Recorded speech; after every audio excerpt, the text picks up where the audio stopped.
Astaghfirullah wabarakatuh. Alhamdulillah wassalatu wassalamu ala Rasulillah wa ala alihi wa sahbihi wa mawalah wa la hawla wa la quwwata illa billahi wa ba'd. Alhamdulillah, di pagi ini kembali kita bisa melaksanakan kewajiban Allah Subhanahu wa taala, salat subuh berjamaah, dan kita berada di penghujung Ramadan. Ada satu kata-kata emas dari seorang imam besar yang disebut dengan Imam Tabi'in, imamnya para tabi'in. Siapa dia? Al-Imam Al-Hasan Al-Basri rahimahullahu ta'ala. Beliau mengatakan, innallaha ja'ala syahra Ramadan midmaran li khalqihi yastabiquna fihi bi ta'atihi ila mardatihi fasabaqa qaumun fafazu wa takhallafa akharuna fakhabu fal'ajabu minal la'ibid dhahiki fil yawmi alladhi yafuzu fihi al-muhsinun wa yahsuru fihi al-mubtilun. Thumma baka rahimahumullahu ta'ala. Kata Imam Hasan Al-Basri rahimahullahu ta'ala, sesungguhnya Allah Subhanahu wa ta'ala telah menjadikan bulan Ramadan ini sebagai arena perlombaan bagi hamba-hambanya. Perlombaan untuk apa? Untuk melakukan ketaatan demi menggapai ridha Allah Subhanahu wa ta'ala. Maka sebagian kaum bersegera melakukan perlombaan tersebut dan mereka berhasil dan meraih keberuntungan. Namun yang lainnya tertinggal dan mereka pun menjadi rugi. Sungguh mengherankan, orang-orang yang bermain lain lagi tertawa pada hari di mana orang-orang yang berbuat baik meraih kemenangan, dan meruginya orang-orang yang berbuat kebatilan. Kemudian Imam Hasan Al-Basri pun menangis ketika mengeluarkan untayan-untayan kalimat ini. Lihat begitu dalamnya perkataan beliau rahimahullahu ta'ala, bahwa Allah Subhanahu wa ta'ala jadikan 12 bulan dalam satu tahun itu ada satu bulan Ramadan yang Allah Subhanahu wa ta'ala katakan, atau yang kata Imam Al-Basri, Hasan Al-Basri rahimahullahu ta'ala katakan, satu bulan itu dibuat perlombaan oleh Allah Azza wa Jalla. Ada orang-orang yang paham dengan perlombaan itu, sehingga kemudian mereka pun bersegera melakukan ketaatan kepada Allah Azza wa Jalla dan mereka sukses di akhirnya. Tapi juga ada yang kemudian mereka tidak mendapatkan kesuksesan di akhirnya. Lebih celakanya lagi, kata beliau, ada orang-orang yang tertawa, ada orang yang bermain-main di tengah hamba-hamba Allah yang mereka berhasil, atau di tengah-tengah hamba Allah yang mereka merugi. Ma'asyiral muslimin yang dimuliakan Allah Azza wa Jalla, ada sebuah hadis. Hadis ini memang dilemahkan oleh Syekh Nasiruddin Al-Albani rahimahullahu ta'ala, tapi maknanya sahih. Hadis ini dari Abi Bakrah radhiyallahu anhu. Qala, dia berkata, qala Rasulullah sallallahu alaihi wasallam, Rasul bersabda, la yaqulanna ahadukum inni sumtu ramadhana kullahu wa qumtuhu kullahu. Kata Nabi sallallahu alaihi wasallam, janganlah kalian atau salah seorang di antara kalian mengatakan, sesungguhnya aku sudah berpuasa Ramadan secara utuh, dan sesungguhnya aku sudah salat malam secara utuh. Jangan katakan kalimat ini. Kenapa demikian?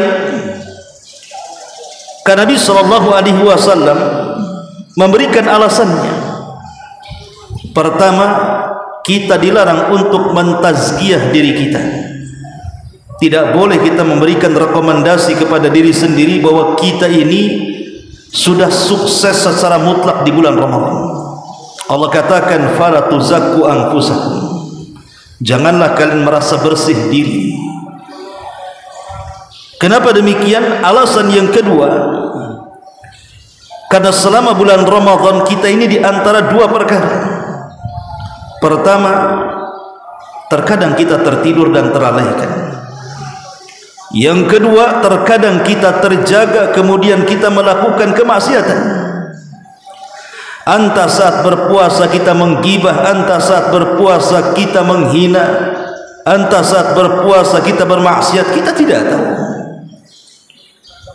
Ataupun saat sholat malam mungkin kita tertidur, mengantuk dan begitu seterusnya. Artinya ada taksir di sini, ada kekurangan.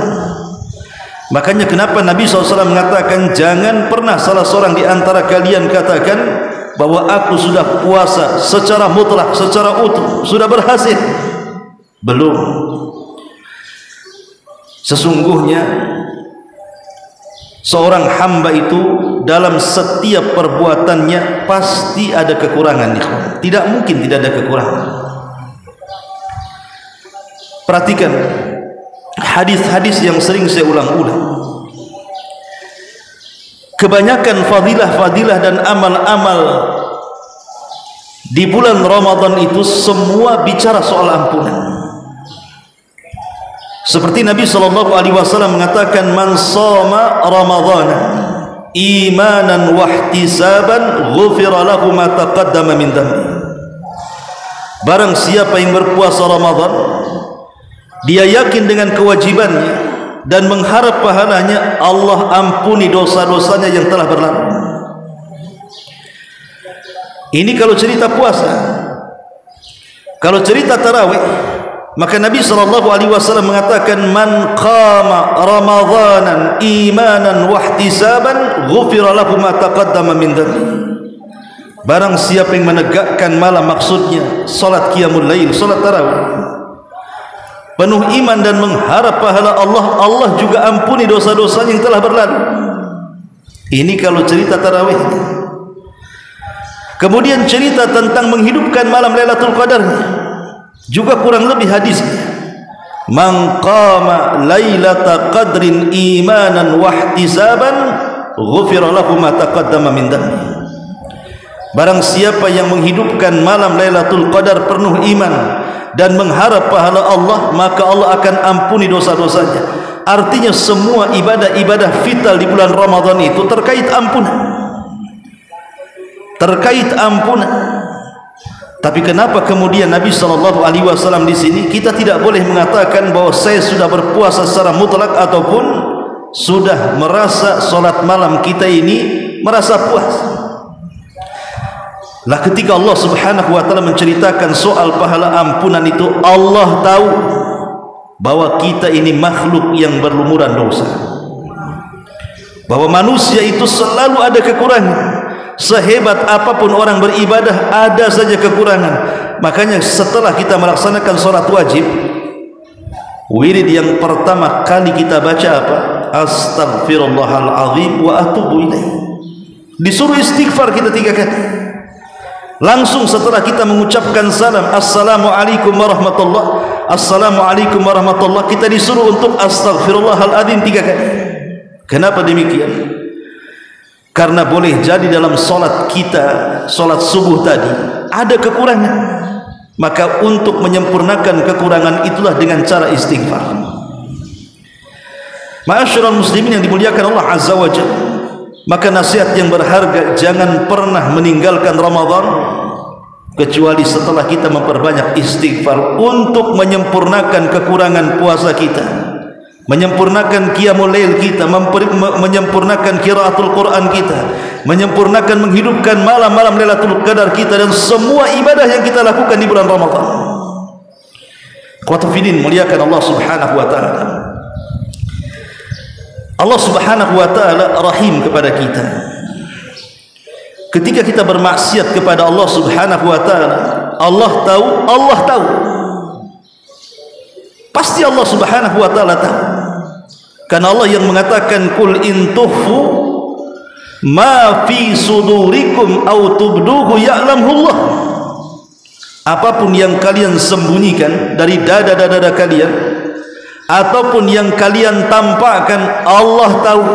Kenapa? Wa ya'lamu ma fis samawati wa ma fil ardh. Karena Allah mengetahui seluruh apa yang ada di langit dan seluruh apa yang ada di bumi. Allah tahu ketika kita maksiat kepada Allah Azza wa Jalla. Tetapi rahmat Allah Subhanahu wa taala luas. Walaupun Allah Subhanahu wa taala tahu kita ini bermaksiat kepada Allah Subhanahu wa taala setiap hari, tapi Allah Subhanahu wa taala katakan, "Lau yu'akhidullahu an-nasa bima kasabu ma taraka ala dhahriha min dabbatin," kata Allah.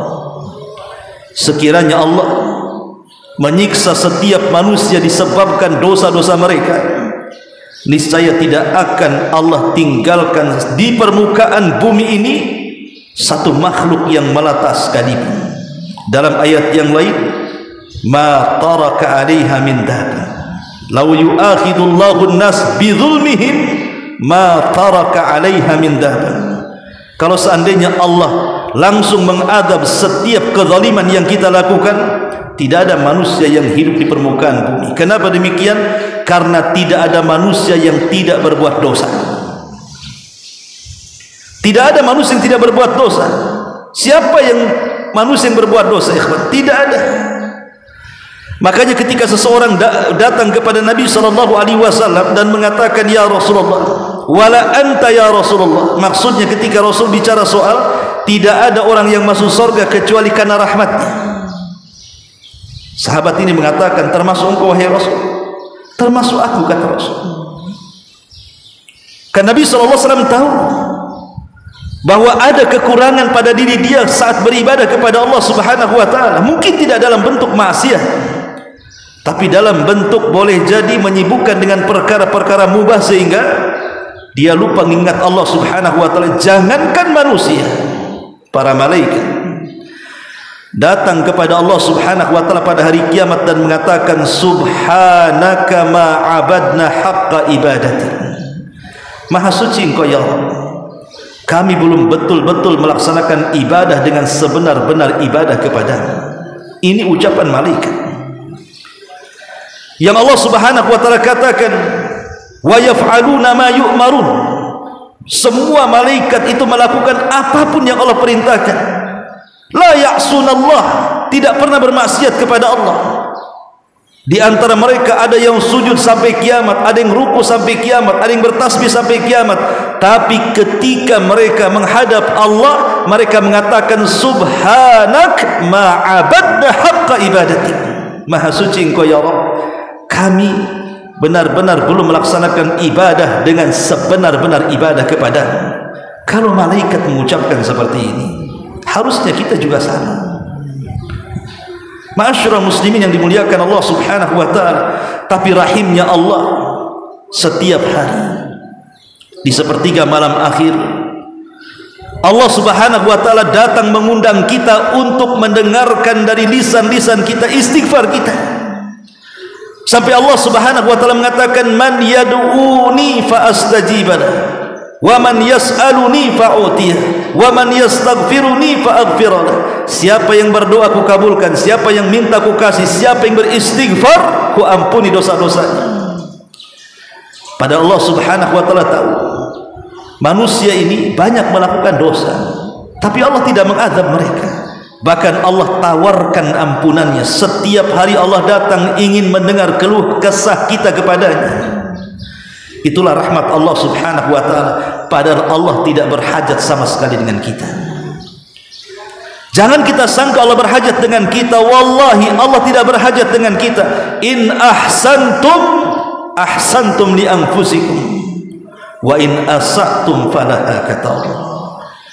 Kalau kalian berbuat baik itu untuk kalian sendiri, dan kalau kalian juga berbuat jahat itu pun ditanggung sendiri. Bukan karena Allah berhajat kepada kita. Ma urida minhum ma uridu minhum min rizqin wa ma uridu an yut'imun, kata Allah. Aku tidak berkehendak rizki sedikit pun dari kalian, wahai hamba-hambaku, dan aku tidak menghendaki supaya mereka memberi makan aku, kata Allah. Allah mengatakan, ya ibadi, law anna awwalakum wa akhirakum wa insakum wa jinnakum kanu ala atqa qalbi rajulin wahidin minkum ma zada dhalika fi mulki syai'a, kata Allah. Wahai hamba-hambaku, sekiranya orang yang awal-awal kalian, orang yang akhir-akhir kalian, manusia dan jinnya berkumpul di satu tanah lapang, kemudian hati mereka sehati malaikat semuanya, tidak ada yang jahat, kata Allah subhanahu wa ta'ala, itu tidak akan menambah kekuasaan. Satu dunia beriman, tidak ada yang menambah kekuasaan. Ya ibadi, law anna awwalakum wa akhirakum wa insakum wa jinnakum kanu ala afjari qalbi rajulin wahidin minkum ma naqasa min mulki syai'an. Atau sebaliknya, kata Rasul, Allah berfirman, wahai hamba-hambaku, seandainya orang yang awal-awal kalian, orang-orang yang akhir kalian, manusia dan jinnya berkumpul di satu tanah lapang dan hati mereka seburuk iblis semuanya, tidak ada yang baik, semua jahat, itu tidak mungkin mengurangi kekuasaan Allah sedikit pun. Beriman tidak menambah kekuasaan, maksiat pun tidak mengurangi kekuasaan Allah, karena Allah tidak berhajat kepada kita sama sekali. Allah tidak berhajat. Tapi kalau seandainya kita datang kepada Allah subhanahu wa ta'ala, kemudian terus menampakkan tobat kita, istighfar kita, justru Allah subhanahu wa ta'ala akan senang dengan kita. Allah subhanahu wa ta'ala akan senang dengan kita, sebagaimana Nabi SAW mengatakan, lillahi asyaddu farahan bitaubati abdihil mu'min min rajulin fi ardi falati. Kata Nabi SAW, Allah itu sangat-sangat bahagia, sangat senang dengan hambanya yang mukmin dengan taubatnya, dibandingkan seseorang yang tersesat di padang pasir, tiba-tiba kemudian unta yang membawa bekalnya hilang begitu saja. Ketika dia mencari ke sana kemari unta yang membawa bekalnya, dia pun sudah putus asa dan merasa dia akan mati di tengah padang pasir. Dia pun terlentang di bawah pohon dengan putus asanya. Tiba-tiba kemudian unta yang membawa perbekalannya ada pula di sampingnya. Siapa yang tidak bahagia? Dia terselamatkan hidupnya dari meregang nyawa. Tiba-tiba Allah subhanahu wa ta'ala datangkan perbekalannya. Tapi Allah lebih bahagia kepada seorang hamba yang bertobat dibandingkan bahagianya orang ini. Ma'asyiral muslimin yang dimuliakan Allah azza wa jalla, kalau kita melihat bagaimana satrullahi alaina, bagaimana Allah subhanahu wa ta'ala sayang dengan kita sampai menutup dosa-dosa kita, kita tahu bahwa begitulah kita memiliki Rabb yang sangat agung, yang sangat lembut, yang sangat kasih sayang kepada hamba-hamba. Coba kalau seandainya setiap dosa itu berbau, saya kira antum tidak mungkin hadir di majelis saya. Saya mungkin sebagian antum tidak mungkin duduk di sebagian yang lainnya kalau memang dosa itu mengeluarkan bau busuk. Siapa yang tidak berbau busuk badan-badan kita, sementara badan kita setiap hari melakukan dosa? Tapi dengan rahmatnya dosa itu tidak mengeluarkan aroma busuk, bahkan tidak tercium sekalipun. Kenapa demikian? Karena Allah subhanahu wa ta'ala yang tutup aib kita dan dosa-dosa kita. Allah tutup aib kita lagi, dosa-dosa kita lagi. Dan itulah yang menjadikan orang itu mulia ketika Allah masih menutup aib kita. Sebab kalau Allah subhanahu wa ta'ala membongkar aib kita satu saja, terkadang kita lebih baik mati dibandingkan hidup karena harus menanggung mati. Lihat bagaimana Allah Subhanahu wa taala ketika memanggil hamba-hambanya pada hari kiamat, dia mengatakan satartu laka fid dunya wa ghafartu lakal yawm. Wahai hambaku, dulu di dunia kau melakukan dosa tapi kututup. Sekarang di akhirat ku ampuni dosa-dosa. Rabb mana lagi yang sangat rahim kepada hambanya melebihi Allah Subhanahu wa taala. Di dunia dosa kita ditutup, di akhirat pula diampuni dosa kita. Makanya kita harus terus mengakui dosa kita, terutama di penghujung Ramadan ini. Karena bagaimanapun Allah Subhanahu wa taala berfirman, wa akharuna i'tarafu bidunubihim khalatu amalan salihan wa akhara sayyi'an asallahu an yatuba alaihim. Dan sebagian manusia ada yang i'tiraf. I'tiraf itu mengakui dosanya. Ya, saya ini memang berbuat dosa ya Allah, banyak dosa saya ini. Kemudian mereka pun mulai mencampurkan perbuatan buruk dengan amal saleh. Maka Allah Subhanahu wa taala katakan, orang yang seperti ini asallahu an yatuba alaihim. Allah akan terima tobatnya. Sebab kalau seandainya kita masih hidup, nyawa masih dalam badan, kemudian kita mengakui dosa-dosa kita, kemudian bertobat, maka pintu tobat itu masih terbuka selama matahari belum terbit dari arah barat dan selama nyawa belum ditenggorokan. Tapi kalau sudah kita meninggal dunia, kita mengakui dosa-dosa kita di hadapan Allah Subhanahu wa taala, manfaatkah pengakuan dosa kita? Tidak. Allah Subhanahu wa taala mengatakan, qalu bala qad ja'ana nadhir. Kata Allah, waktu kalian di dunia, aku kirim kepada kalian seorang pemberi peringatan. Yang ini tidak boleh, yang ini boleh, yang ini haram, yang ini halal, yang ini taat, yang ini maksiat, yang ini syirik, yang ini tauhid, yang ini sunnah, yang ini bid'ah. Semua sudah dijelaskan. Qad ja'ana nadhir. Tapi apa yang terjadi? Fakadzabna, kami pun mendustakan nadhir tersebut.